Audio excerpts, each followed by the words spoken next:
Hello, I'm Mantastic and Fantastic, and today I'm going to be doing a meta snapshot on Killer Awakenings. So, Killer Awakenings are essentially awakenings that provide passive damage against certain types of bosses. For instance, a God Killer Awakening will allow a monster to deal 3 times damage to God-type enemies.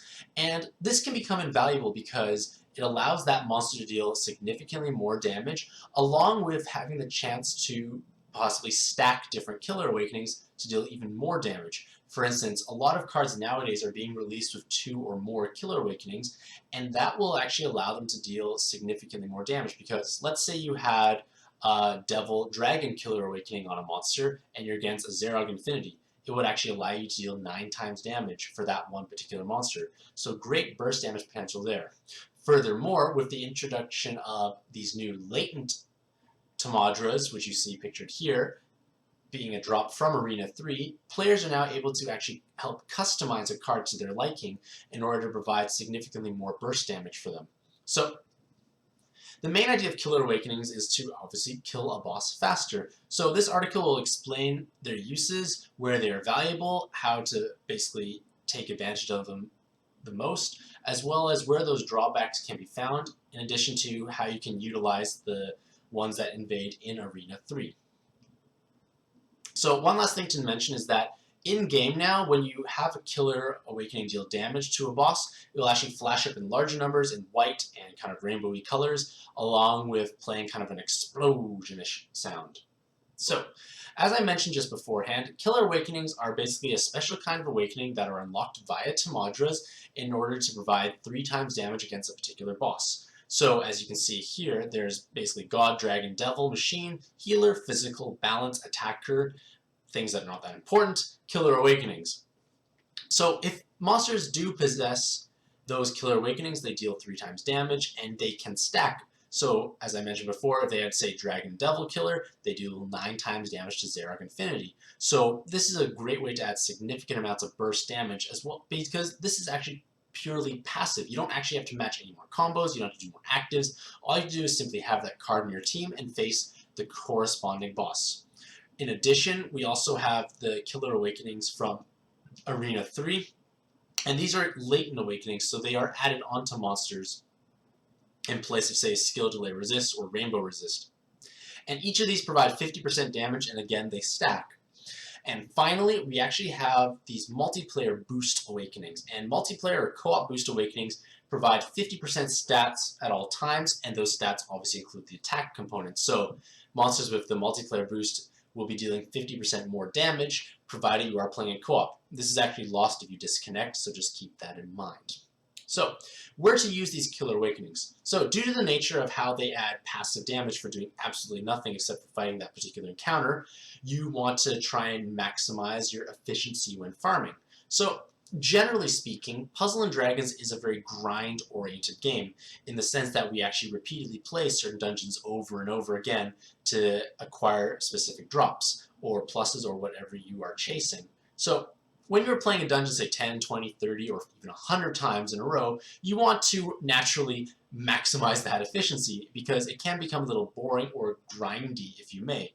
And these Killer Awakenings are a great way to improve your consistency, improve your clear times, because they allow you to deal passive damage without any external usage of any other application aside from having the boss be the particular typing.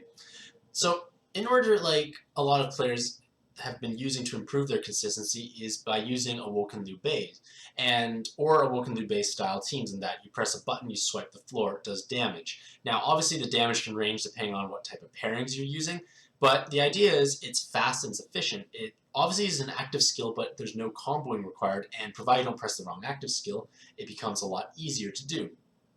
So the main issue is when you're, say, playing a dungeon, say 100 plus times in a row, errors will occur, whether it's through poor comboing or even pressing the wrong active skill button. And this does eventually take a toll when you're going through it many times in a row.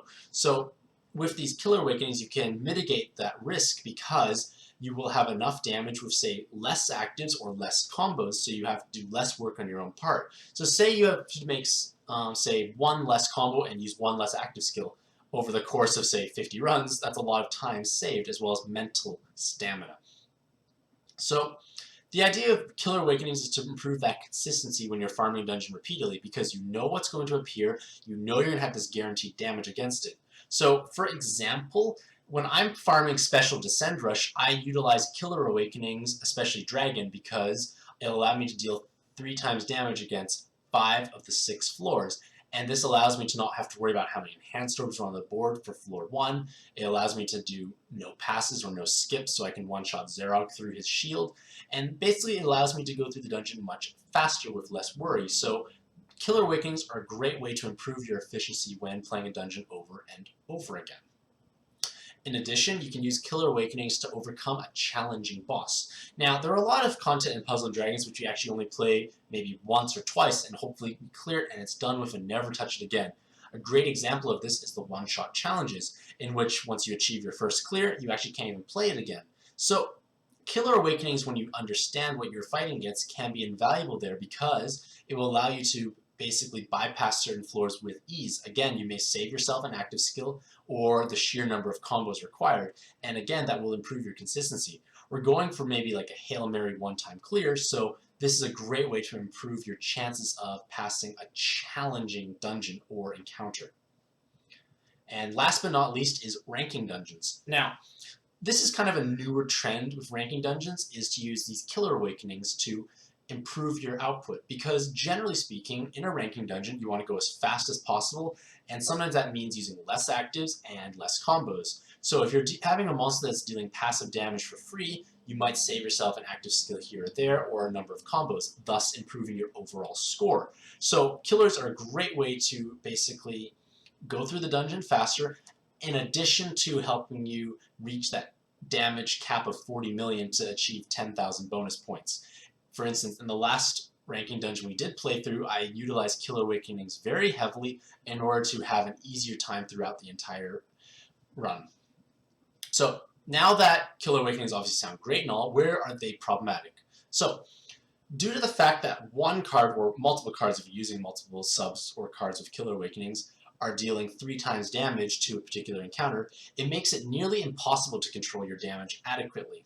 Lots of bosses in Puzzle & Dragons have resolve even, or absorption and damage void mechanics.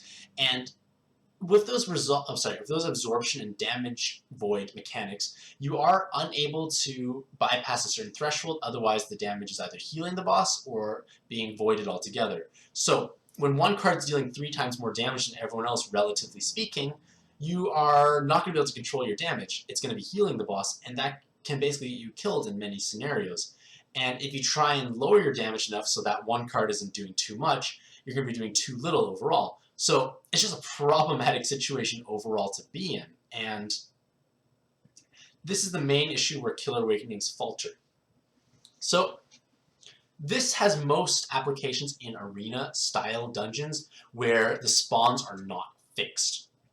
If you can look at a challenging dungeon and understand or know that there are no absorption or damage void mechanics on particular bosses where you have Killer Awakenings, you are fine. But in Arena, there are multiple different spawns with those mechanics, and if you basically are trying to play for the chance that it doesn't appear, you are going to have a tough time, because it will appear usually 25 to 20% of the time, depending on what floor it appears on. For instance, Sopdet has a 1 in 5 chance of spawning, and if you have God Killers, you're going to probably just lose every time, 20% of the time. So this is dangerous. You have to be able to know exactly what you are facing when using Killer Awakenings, because otherwise you're going to heal the boss and basically render your team useless in the sense that you can't actually kill it. So how to use these new Latent Killer Tamajas. So these Latent Killer Tamajas are actually Latent Awakenings that you can add to any card with some restrictions. Now, these actually drop from Arena 3 as a guaranteed drop, so there is some, at least, consistency in acquiring them. But unfortunately, there's like, I think, what is it, 4, 5, 6, 7, 8, 9 different ones, because they're all stat ones. So there's 9 different drops, so it may be hard or challenging to get the one that you want in particular, so you just have to play it repeatedly over and over again. For myself, I seem to get lots of God Killers in all stats, but that's just a small sample size. But the main issue of these Latent Killer Tamajas is that they occupy 2 slots, and they are restricted to what type of monster can actually access them. So for an example, the God Killer latent modules can only be utilized by Devil and Machine types, as well as Balance. It's worth noting that the Balance type monsters can use anything they want, and this list is only showing the monsters that are not balanced, essentially. So Devil Killers can be used by Attacker and Gods, and you can go through the list to basically determine what cards are qualifying for using these latent killer Tamadras. So for the most part, you should be using these latent killer Tamadras on your teams for basically efficient farming. Basically, the team you're not taking into Arena 3 is the idea. So with that in mind, you want to basically improve your consistency through these latent killers. And the best example of that is probably through Zeus Dios for your Woken Liu Bei team. Now, Zeus Dios is actually a balance type monster, so you can utilize any killer awakening you want, and that's great because it gives you immense flexibility. So what I've been discussing with other people is making specialized Zeus Dioses, in that your 3 Zeus Dioses, which you normally use in most scenarios, have different killer latent awakenings, but the same one, ideally 2 or 3 times if you have the extender. Now, by that I mean you give one Zeus Dios all Devil Killers, or all Dragon, or all God Killers, which tend to be the 3 most common encounters at this point in time. If you do that, you actually can lower the need to run a card like, say, Lisa, who is somewhat instrumental in farming a lot of content due to their Dragon Attacker Killer awakenings.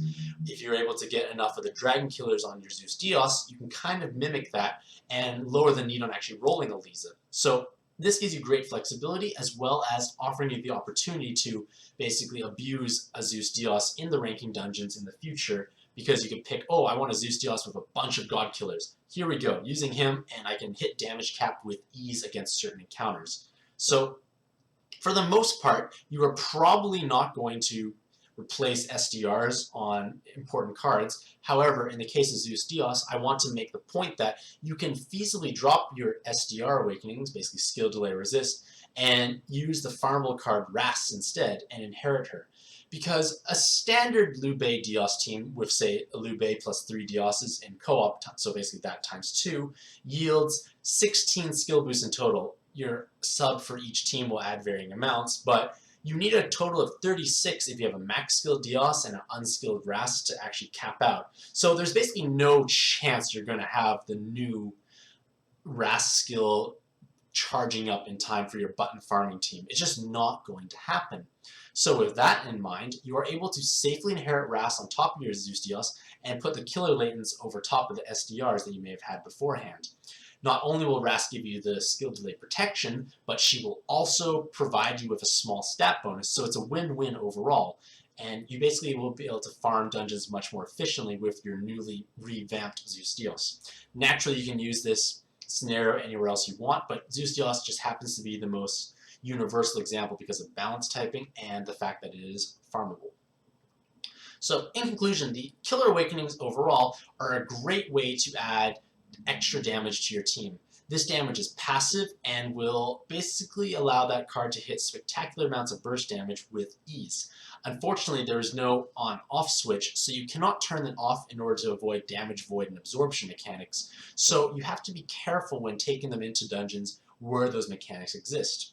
So let me know what you think about Killer Awakenings. Where do you utilize them, and how do you feel about them, say, in randomized dungeon spawns like Arena? Let me know in the comments below. Hopefully you have a mantastic day, and happy puzzling!